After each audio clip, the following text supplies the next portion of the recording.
everyone, and welcome to the Royals Rundown podcast with myself, Jacob Milham.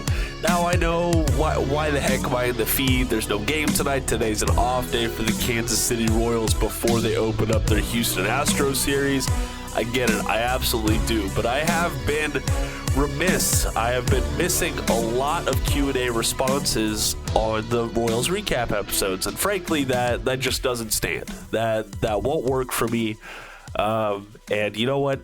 I need to keep my promises and talk through what y'all are saying on the Royals recap. So if y'all are unaware, on Spotify, we have polls and Q&As where on each episode, I'll have a question in the poll and a question in the Q&A. And what I do on the Q&As is I'll read through each one, read them on air, and discuss any of that with it. For y'all longtime listeners, I apologize. I'm still pretty stuffed up right now, still feeling pretty under the weather, but I'm right here, and I love talking Royals baseball. That always puts a smile on my face. Along with that, my dogs, my wife, not in that order.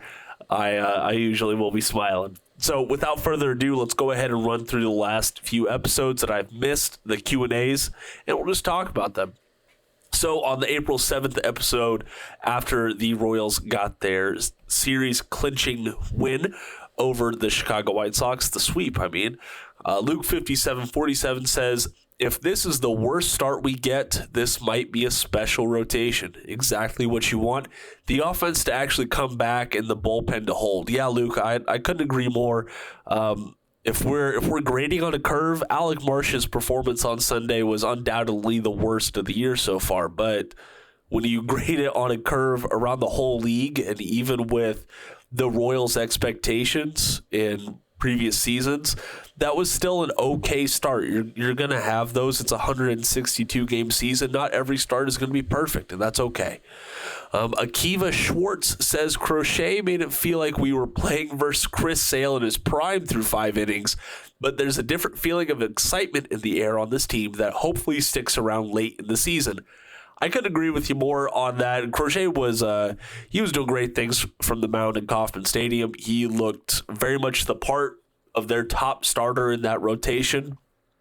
But all in all, the boys in blue came back. They did some damage to him, and they continued that momentum against the bullpen.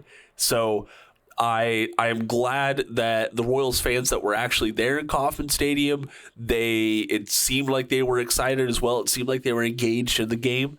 And I really hope that if they keep this pace and this momentum, into July or August, it could be a very, very special season for the Kansas City Royals.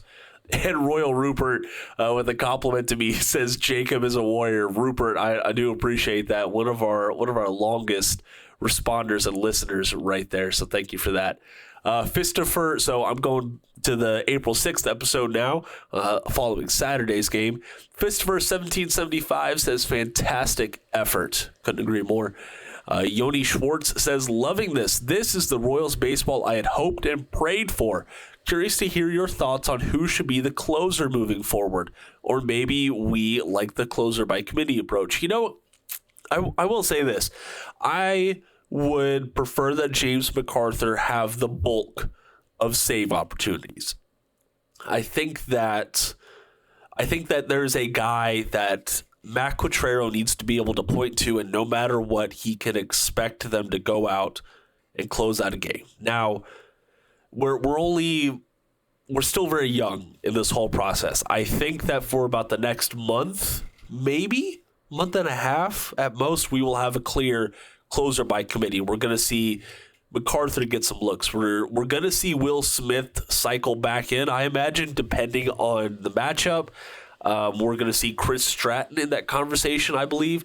John Schreiber maybe might make some surprise appearances in the 9th inning.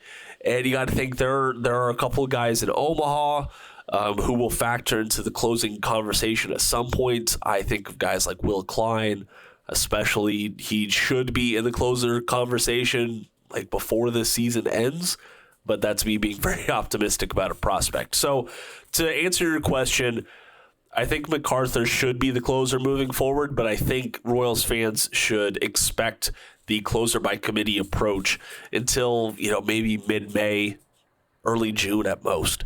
Ginger620 says, another good low-scoring game to prove that we don't need to blow out the opponent to win. And I think that's what I was worried about after the Minnesota win, Ginger, because even bad teams can have offensive outbursts.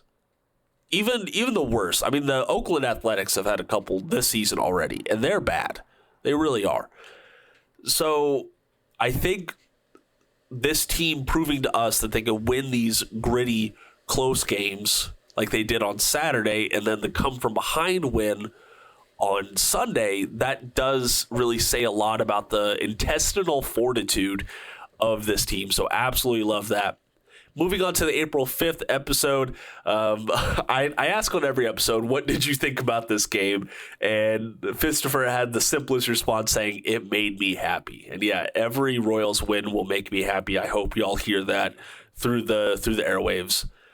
Let's see here. Going to the April 4th, what did you think about the game? Ginger says, Lyles was brought here to eat innings. He must consume. Yeah, I imagine that Jordan Lyles has been a little skinny, losing a little bit of weight when he can't eat all those innings in the Royals rotation.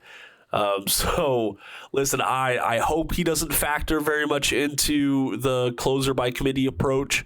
I don't have any ill will against Jordan Lyles. I just don't think his value is in a single inning relief. You know, maybe if it's 2, 3, 4, 5 innings after a bad start, possibly, or if you need to have a spot bullpen game, sure, there he has value. But as your closer, come on, we got to do better than that.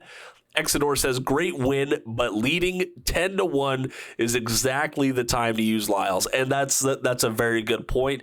Even if Lyles gets roughed up a little bit, you know, maybe like 2-3 runs, the game is still very much in hand at that point. And Matt Quatrero has been showing to have a short hook, a short leash on some pitchers. And I do like that. I talked about that with Jeremy Greco on our full-length episode that published Monday. So go check out that episode if you want to hear a little bit more. Hakias, Jeremy, says, I clicked no, but I meant to click yes on our poll. I'll get to that in a second. The game was not in question. If it had gotten close and it didn't, he pitched just fine. Q could have gone to another reliever. Yep, exactly. Luke 57 says, I want you both to know the nonsense is exactly why this is my favorite Royals podcast. Brings me so much joy to listen to you two talk nonsense. And sometimes remember there's a sports team to talk about. Yeah, listen, folks, if you're here just for 100% baseball all the time, you're kind of listening to the wrong podcast. Jeremy and I love to have fun. Us, linking up for a couple hours every week just to talk about Royals baseball and things that are going on in our lives and in entertainment. We really do enjoy it, and we hope that joy and that positivity and genuine care for one another comes through the airwaves. And that's all we really want to do.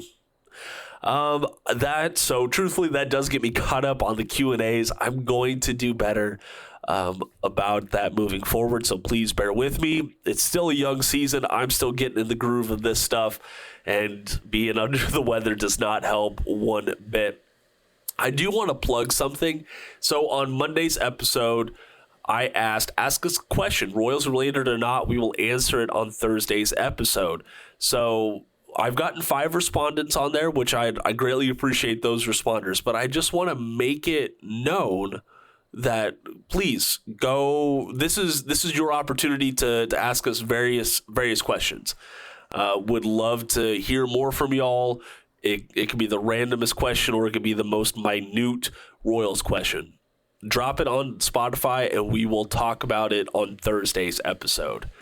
Going over to the polls, I did ask on the 7th if the Royals were outperforming your expectations, and I was kind of surprised by this. I only got 10 respondents total. I get it.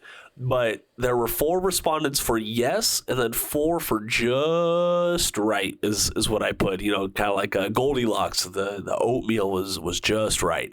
And then 2 people said no. And frankly, the fact that yes was not more overwhelming does speak to how bullish fans were on this team heading into opening day 2024. Let's see here. Going back to the April 6th episode, I asked you all to grade the Royals through 9 games. 6 out of 7 responders said A or B, so I couldn't agree more with that. Hasn't been perfect, of course. This team is 6-4, but a lot of things to like. And yeah, it was the April 5th game was a struggle for Will Smith. I asked y'all, will Q move on from Will Smith in a closing role after that game? 4 out of 7 y'all said yes. 3 out of 7 said no, but he should. So I reacted positively to Q reacting so quickly and not doing the whole, hey, I'm going to stick by my guy no matter what. It's early in the season, yada, yada, yada. Well, that short leash, that's what championship teams do. If their guy or the person they want to be the guy isn't performing as such, well, it's time for someone else to step up and have the opportunity to do so. So I love what we saw, that quick reaction from him. And we'll see what happens after that. But that gets us all up to date on the Spotify Q&As and polls. So again, we read those after each and every episode. You can go respond to Monday's episode, or you can respond to any Royals recap episode if you want. Absolutely love hearing from you guys. You can also find my email and my social media links down in the podcast description below. If you want Jeremy and I to cover something specific or just get our insights on something, that is a great way to reach out to us. So I'll be back in the airwaves tomorrow when the Kansas City Royals kick off their series against the Houston Astros. The Astros, they've been dominating the AL West. They are having a fairly rocky start to the season, so I'm curious to see what dynamic this holds. The Royals really handled business against the Astros late last season, so there is some momentum here in Kansas City. So keep your eye on this working week series. But if you want the full down low on this series and what you can expect, go check out royalsreview.com. Also, if you want to learn more about Zach Davies and what he brings to the Royals organization, you can go check that out on royalsreview.com as well. For now, I am going to go get some tea and I'm going to go crawl into bed in a little bit. Thank you all for listening, and until next time, go Royals!